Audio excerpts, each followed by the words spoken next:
Halo guys, kembali lagi bersama kami di channel Arafi. Masih membahas seputar kasus Nikita Mirzani teman-teman.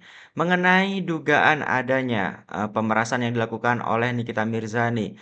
Terkait di mana Nikita Mirzani meminta uang 4 miliar rupiah kepada Sandi Purnamasari teman-teman. Hal tersebut diungkap oleh Miss Gosip. Akhirnya Miss Gosip memberikan klarifikasinya terkait hal tersebut dan mengatakan bahwa uang 4 miliar tersebut dan bukti pembayaran itu ternyata hasil rekayasa dari Fitri Salhuteru teman-teman.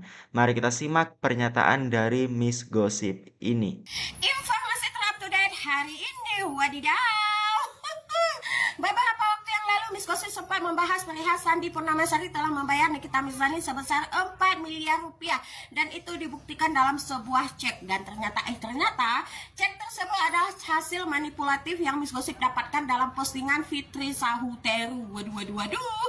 Dan faktanya cek tersebut adalah hasil pembayaran Nikita Mirzani menjadi brand ambassador dari Bening Clinic. Fakta tersebut Miss Gosip dapatkan dari tim officernya Bening Clinic. Dan Sandi Purnamasari tidak pernah membayar Nikita Mirzani dalam bentuk apapun. Waduh. Oleh sebab itu, saya selaku Miss Gosip memohon maaf kepada Mbak Sandi Purnamasari atas kesalahan yang telah saya lakukan. Saya minta maaf ya Mbak ya, saya mungkin terlalu cepat terframing ya dengan postingan-postingan yang beredar di sosial media ini. Saya harap Mbak Sandi Purnamasari bisa memaafkan kesalahan saya. Saya pastikan untuk kedepannya saya tidak akan mengulangi kesalahan saya lagi. Harap dimaafkan ya Mbak, saya mohon maaf lahir dan batin. Terima kasih. Untuk teman-teman yang ingin melihat kepastian cek tersebut, keasliannya sudah Miss Gosip sematkan di akhir video. Oke ya guys. 4 miliar rupiah. Nah ini ya, bukti-bukti yang diperlihatkan Miss Gosip teman-teman. Nah, teman-teman ya, ini tentu saja bisa menjadi pembelajaran kita semua bahwa dalam menyampaikan sesuatu kita patut ya untuk lebih mempelajari dan lebih memastikan keaslian dan kebenaran terkait hal apa yang kita sampaikan, teman-teman. Apalagi ini disampaikan di depan media yang dilihat oleh orang banyak. Tentu saja hal-hal seperti ini bisa memancing masyarakat atau opini-opini warganet tentang hal-hal negatif, teman-teman. Apalagi ternyata sekarang sudah Miss Gosip ungkap bahwa hal tersebut palsu ya dan hasil manipulatif dari Fitri Salhuteru. Dan yang lebih menarik kali ini ada juga nih tanggapan dari Fitri Salhuteru yang menanggapi atas berpindah haluannya Miss Gosip dari kubu RG sekarang lebih pro kepada kubu Nikita Mirzani teman-teman. Mari kita simak pernyataan dari Fitri Salhuteru teman-teman. Apapun masalah hukum ya. Kalau sekarang kan di buzzer-buzzer itu cuman untuk kalian punya tontonan asik seru ya, nggak masalah. Nah kalau sekarang misalnya target utamanya nih dibidik, oh Fitri Salhuteru nih gimana caranya dia bisa tumbang, nggak akan bisa tumbang juga gitu loh. Selama aku benar, selama aku juga membela orang yang benar, aku tetap slay. Jadi kalau misalnya aku sekarang siapa disuruh nyerang-nyerang aku, percayalah yang kena mental itu yang nyerang, yang kena mental yang nyerang, yang habis duit yang nyuruh, yang ketar-ketir juga yang nyuruh. Aku tidak terlibat dalam pasal 55, aku tidak terlibat juga untuk urusan peras memeras. Yang harus ketar-ketir itu adalah orang-orang yang disebut-sebut terlibat dalam kasusnya si NM. Kan ada beberapa nama disebut tuh, ada dokter O, ada si Bopeng. Nah itu yang harus ketar-ketir gitu loh, bukan aku. Lah kalau aku mau dibuzzer apa-apapun, nggak mungkin nih, nggak mungkin aku tuh ditersangkakan ya. Dengar kalian nih, nggak mungkin aku ditersangkakan karena aku dibuzzer, karena aku digiring-giring opini ini itu. Kalian mau ngebuzzer aku apa? Aku dibilang dalang, iya aku dalang. Terus kalian mau apa? Kalian mau apa? Nah, kan gitu, sesimpel itu, gak usah pakai emosi.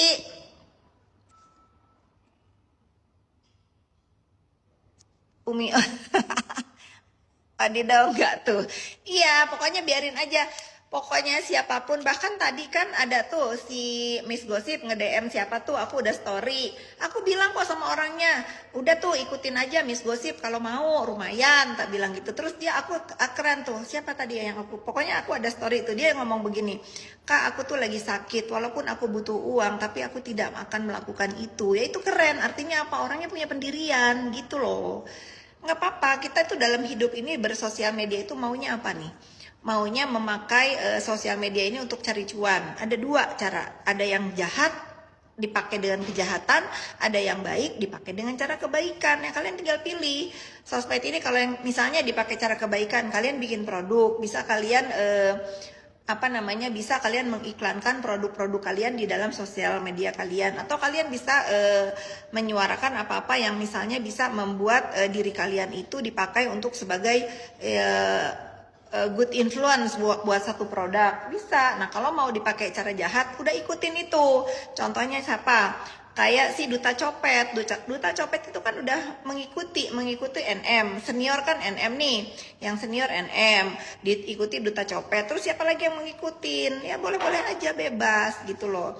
Atau kalian mau jadi penjahat, misalnya kalian menjatuhkan brand siapa? Ikutin si Bopeng, ya nggak? Pura-pura jadi reviewer, tahu-tahu di endorse, dibayar untuk itu. Nah itu guys, apa yang disampaikan oleh Fitri Salhuteru dan mengungkapkan bahwa orang yang menyerangnya akan capek sendiri teman-teman. Apakah demikian?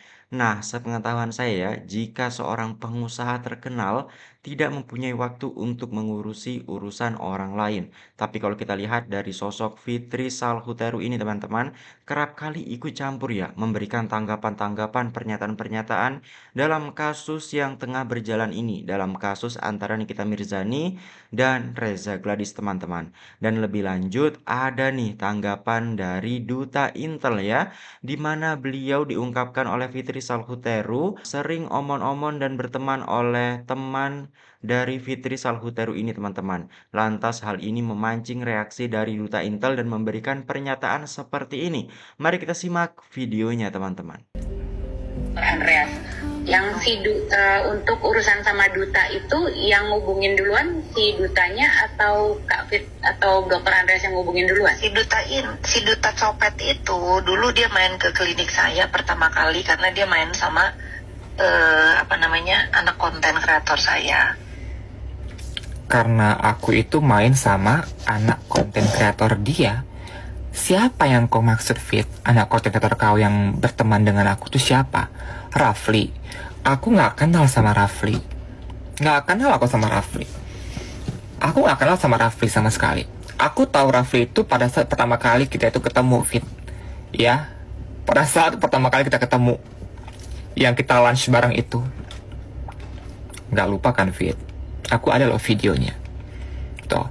Bahkan aku ada loh video pada saat kau tuh tester sebuah produk dan kau itu ngata-ngatain produk lain ini. Aku ada videonya. Untuk aku nggak bodoh, Fit. Untuk aku nggak bodoh. Terus dia bilang bahwasannya aku main ke klinik dia. Gini, Fit, biar aku jelaskan, biar kau tuh nggak amnesia ya. Ya emang kau udah ada amnesianya sih. Kita itu after lunch. Ya, after lunch, kau itu ngajak aku dan juga bestie aku. Bestie aku ini guys, owner pabrik maklon yang kaya raya asal Banjarmasin. Ya, suami istri kaya raya, punya 2 pabrik di Surabaya. Oke? Singkat cerita, after lunch, kita itu diajak sama si Fitri Salhuteru ini untuk melihat penampakan bagian dalam klinik dia. Klinik dia ini dekat banget dengan resto yang tempat kita lunch. Sehingga Fitri ini memberikan kita itu proposal. Ini proposal klinik dia, yang dimana dia ini mengajak bestie aku ini dan juga suaminya untuk membuka franchise kliniknya Fit S ini di Banjarmasin. Dengan nominal kalau nggak salah 4-5 miliar. Tapi untungnya gue langsung ngerangkul sahabat gue itu untuk tidak mau menerima tawaran dari Fitri Salhuteru membuka franchise di Banjarmasin dengan nominal 4-5 miliar. Bukankah begitu, Fitri Salhuteru? Dan kau nggak lupa kan, Fitri? Kau itu setiap hari ngechat teman aku ini, bestie aku ini, ayo dong buka klinik aku ini di Banjarmasin. Peluangnya gede loh. Ya kan? Peluangnya gede. Ya kan? Penghasilannya juga gede. Bullshit. Kok nggak lupa kan Fitri Sahuteru? Apa perlu aku korek lebih dalam lagi? Hah? Lain kali kalau kau itu mau berstatement, ya kan, berdasarkan bukti ya, bukan halu-halu kayak kau ini ya, kadang amnesia, kadang demensia. Itulah makanya sering-sering kau itu mengonsumsi yang namanya obat pengencer darah, ya kan, supaya kau tuh bisa berpikir secara realistis, ya kan, nggak halu-halu seperti ini. Dan untuk Andreas, sabar Andreas. Semakin kau nge-framing aku yang enggak, semakin kukulik lah kau Andreas. Oke?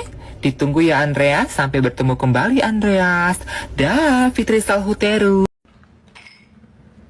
Yang bawa-bawa orang semua masuk ke pengadilan cuma buat pansos kalian.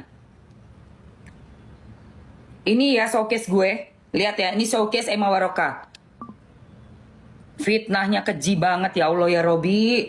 Ini showcase gue ya. Ini barang-barangnya Nikita Mirzani, Nikita Store, kerjasama. Ini barang-barang Mamski yang Mamski sudah jual untuk Nikita Mirzani, ya. Jadi fitnah luar biasa ya kamu. Bilang saya tidak menjual barang-barangnya Nikita Mirzani, fitnah. Saya punya barang-barangnya Niki. Loli, iya, kita tuh difitnah Loli, katanya kita pulang, padahal kita kan nggak pulang. Ini Mamski lagi live sekarang nih, lagi jelasin ke netizen bahwa dia tuh ngontenin Mamski terus untuk naikin itunya dia, apa namanya, katanya engagement, buat naikin engagement karena dia followernya masih sedikit. Kalau Loli mau naik aja Loli. Kurang ajar, hanya untuk engagement ya. Kau mau pecah belah di kubunya Nikita Mirzani. Lu ya. Yang katanya mantan penyanyi, gue gak pernah denger zaman gue lagi terkenalnya. Gue gak tahu lu siapa. Nyanyi apa lu? Lu ngomongin gue ya di depannya sahabatnya keluarga Nikita Mirzani lu.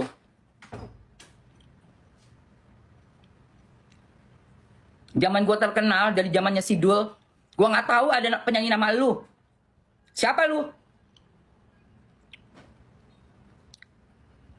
Inul Daratista gue kenal, teman gue. Iis Dahlia gue tahu, gue syuting bareng Iis Dahlia. Lu siapa? Gak ada satupun orang yang kenal siapa lu. Jangan lu sosok ngerasa terkenal zaman sekarang ya. Ngaku-ngaku udah terkenal. Siapa lu? Gue diem-diemin, gue baik-baikin.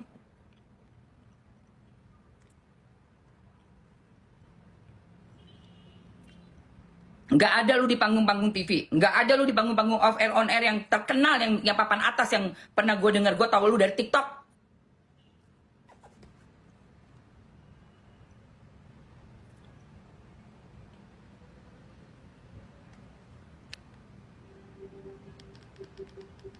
Dan lu jelek-jelekin gue di depan sahabat gue. Lu salah orang lu ngomong begitu.